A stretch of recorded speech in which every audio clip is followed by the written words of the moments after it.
রব্বুল আলামিন বলেন, বিপদে পড়ে কাতর কণ্ঠে চিন্তাগ্রস্ত হয়ে যখন কেউ ফরিয়াদি হয়ে আল্লাহর ডাকে হাত তোলে, তখন এই ব্যক্তির ডাকে সাড়া দেয় কে?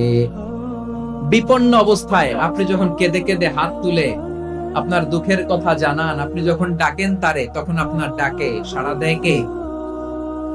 আল্লাহ বলে, আমি সাড়া দেই।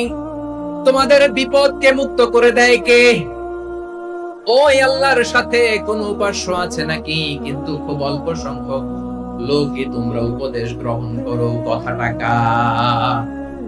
তাহলে বিপন্ন মানবতা যখন কাঁদে, মানুষ যখন বিপদে পড়ে নিরুপায় হয়ে ফরিয়াদ করে, তার ডাক শোনার কেউ নাই একজন ছাড়া। চিল্লায় বলেন তো তিনি কে?